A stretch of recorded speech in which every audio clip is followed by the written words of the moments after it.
मैं जोनी कुमार दोस्तों एक बार फिर से दोस्तों सभी को पता है कि विधानसभा का चुनाव जैसे जैसे नज़दीक आता जा रहा है वैसे वैसे जो उम्मीदवार हैं उनकी धड़कनें तेज होती जा रही हैं। तो ऐसे हमारे बीच चीफ इंजीनियर विनोद भूषण जी वो हमारे साथ जुड़ चुके हैं। उनसे बातें करने की आपका स्वागत है। Thank you. तो सर सबसे पहले हमारा सवाल आपसे ये है कि समाज में सेवा का मुख्य अंग क्या होता है?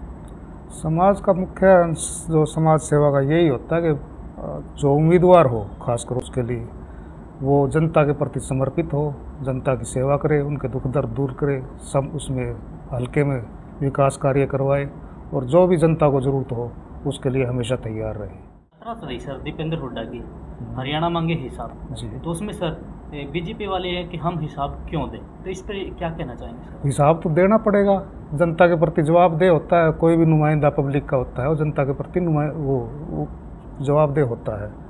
तो इसने इस सरकार ने पिछले 10 साल में जो कार्य किए उसका हिसाब तो जनता मांग रही है और यही दीपेंद्र हुड्डा जी के नेतृत्व में जो यात्रा चल रही है उसमें यही कहा जा रहा है कि 10 साल का हिसाब दो।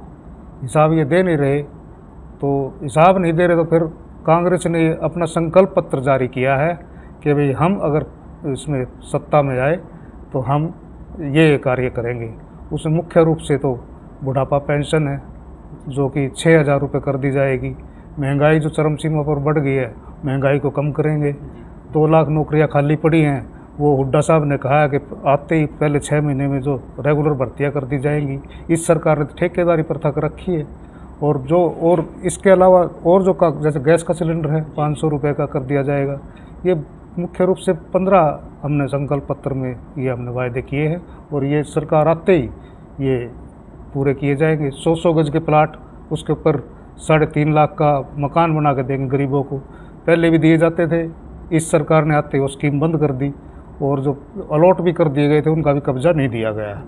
तो ये सरकार जो मौजूदा सरकार है इसके पास गिनवाने के लिए कोई मतलब अपना इनका काम नहीं है, उल्टा कांग्रेस के करवाए हुए कामों को अपनी उपलब्धि बता रही है, कांग्रेस टाइम में जो हुए थे।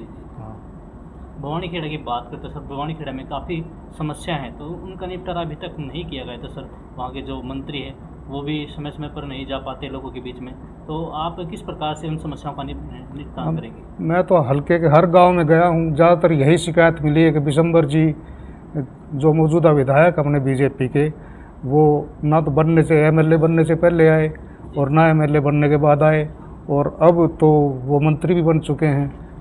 लेकिन समस्या जो की त्यों है, पीने के पानी की समस्या है, बिजली की है, सड़कों की है और इसकी सिंचाई के जल की समस्या है, अस्पतालों में स्टाफ नहीं है और स्कूलों में मास्टर नहीं है, स्कूल काफ़ी बंद कर दिए गए। तो बहुत सारी समस्याएं हैं।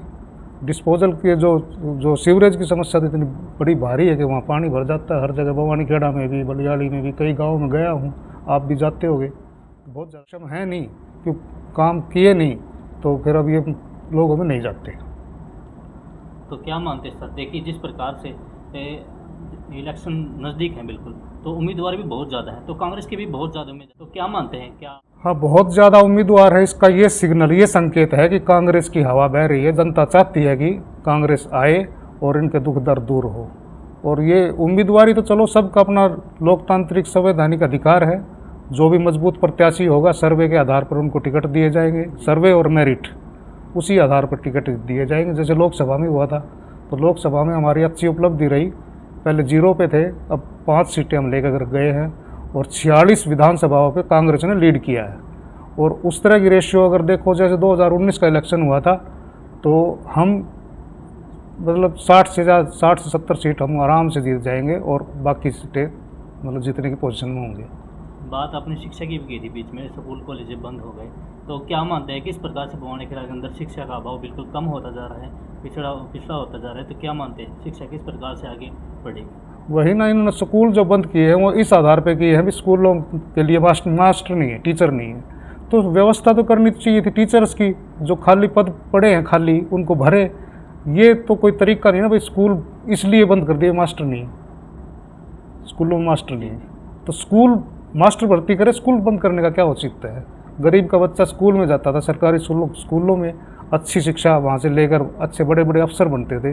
अब तो गरीब का बच्चा पढ़ ही नहीं सकता। तो कांग्रेस पावर में आई तो शिक्षा का भी स्तर ऊंचा किया जाएगा और स्कूल जो दोबारा खोले जाएंगे और रिक्त पद हैं, जो खाली पद पड़े हैं, उनको जल्दी से जल्दी भरा जाए। जो पानी का सप्लाई का पानी आया था, लोगों ने मेरे को बोतलों में भर भर कर दिखाया, उसमें सीवरेज का मिक्स होकर आ रहा, तो उससे बीमारियां फैल रही हैं। बीमार आदमी जब उसमें हॉस्पिटल में जाता, वहाँ डॉक्टर नहीं मिलता, स्कूल में चले जाओ मास्टर नहीं मिलता, तो समस्या ही समस्या है। तो एक विधायक, जो लोकल विधायक है हमारा भवानीखेड़ा का, बड़े आराम से करवा सकता है। तो उसके लिए इनके पास कोई रोड मैप नहीं है, कोई तैयार, तो मतलब चरमरा गया, वहाँ पे इंफ्रास्ट्रक्चर है ही नहीं, बिल्कुल जीरो है। कांग्रेस आई तो जो इसका जो 40 साल के दुख दर्द हैं वो भवानीखेड़ा के, वो हम दूर करें कि यहाँ पे स्टेडियम बनाया जाए। स्टेडियम होगा, खेल खिलाड़ी पैदा होंगे, खेल खिलाड़ी पैदा होंगे तो हमारी स्कीम है कांग्रेस की, पदक लाओ और पद पाओ। तो पहले जब खेल के अंदर हमारे खिलाड़ी पदक लेके आते थे तो डीएसपी का पद दिया जाता था। इस सरकार ने वो स्कीम भी बंद कर दी। अब खिलाड़ी मायूस हैं, मेहनत भी करते हैं, पदक भी लेके आते हैं, और लेकिन पद नहीं मिलता उनको।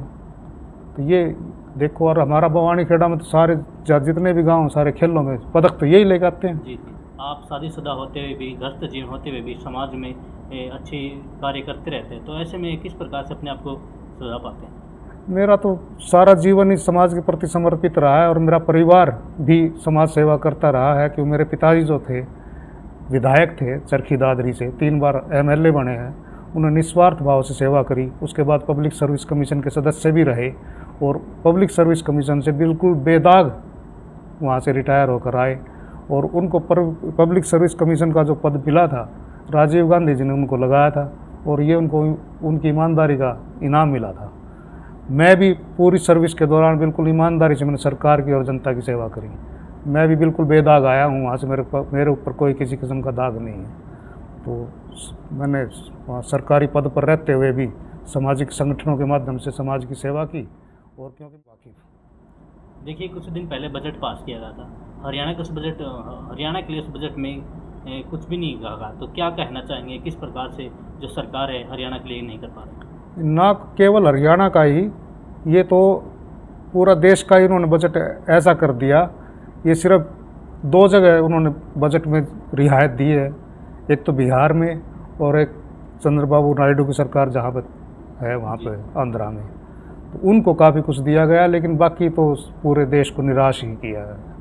शिक्षा के लिए कोई ज़्यादा प्रावधान नहीं किया, और सैनिकों की जो समस्या थी उस वहाँ के सैनिक अधिकारियों ने गिनवा दिया कि जो अग्निवीर की जो पॉलिसी लेकर आए हैं वो देश हित में नहीं है। तो क्या मानते हैं, कांग्रेस मजबूत होगी? बिल्कुल। आप देखिए ना, इन्होंने 400 पार का नारा दिया था, 400 पार का नारा देकर 240 पार आ गए लोकसभा में। यहाँ पिछली जो 2019 के चुनाव में 70 पार का इन्होंने दिया था नारा, ये 40 पर आकर सिमट गए। और अब की बार तो इनका मतलब ये देख लो कि इनकी सीट 15 से 20 के बीच में आएंगी बीजेपी की। कांग्रेस किस प्रकार के दावे कर रहे हैं कि हमारे अगर सत्ता में आते हैं तो हम ये भी करवा देंगे, वो भी करवा देंगे, लेकिन जैसे पहले भी सरकार रही है, 2014 से पहले सरकार, तब भी कुछ नहीं हो पाया था। कांग्रेस का तो आप रिकॉर्ड देख सकते हैं, जो हुड्डा साहब की 10 साल की सरकार थी, उस टाइम हरियाणा नंबर 1 था। किस मामले में? प्रति व्यक्ति निवेश में, रोजगार में और विकास में। विकास की बात करें तो हुड्डा साहब ने जो विकास करवाया था वो सिर्फ भिवानी से परली तरफ करवाया नहीं, भिवानी की तरफ कोई विकास नहीं। आप देखिए उसको, उस टाइम भय भ्रष्टाचार मुक्त हरियाणा नंबर 1 कहलाता था पूरे देश के अंदर, नंबर 1 पर हरियाणा था। और आज कौन से पायदान पर आ गया? आज नंबर 1 किस में है? बेरोजगारी में नंबर 1 है। स्वास्थ्य ठीक नहीं है पूरा हरियाणा में। और यहाँ पे आप देखोगे कि जो कानून व्यवस्था है ऐसी चरमराई हुई है कि दिन दिहाड़े हत्याएं हो रही हैं। अब कल इन्हीं के विधायक जो दो दिन पहले बयाना जी के ऊपर पिस्तौल तान दिया, तो इनके विधायक सुरक्षित नहीं है। हमारे कांग्रेस के विधायकों को धमकियां मिलती थी, तो कहाँ ले आए इसको हरियाणा को? नहीं, आपने विकास की बात करते, देखिए हुड्डा की सरकार थी, हुड्डा की सरकार में भिवानी का विकास हो ही नहीं पाया था। आप देख सकते हैं कि जब हुड्डा की सरकार थी, तक में जितना विकास हुआ भिवानी, उसके तो भिवानी के नुमाइंदे देखो ना कौन थे। भिवानी के नुमाइंदे तो अब बीजेपी में चले गए, तो सरकार तो हाँ, हुड्डा की थी ना। हुड्डा की सरकार के नुमाइंदे करवाते हैं ना, जो यहाँ का प्रतिनिधि जो करते हैं, प्रतिनिधित्व करते हैं, वो लेके जाए जनता की समस्या को आगे। जनता की समस्या नहीं उठाई उन्होंने, वहाँ भी फेल हो गए, अब बीजेपी में जाके भी फेल हो रहे हैं। बात तो नुमाइंदे की है ना। तो क्या मानते हैं आप हैं?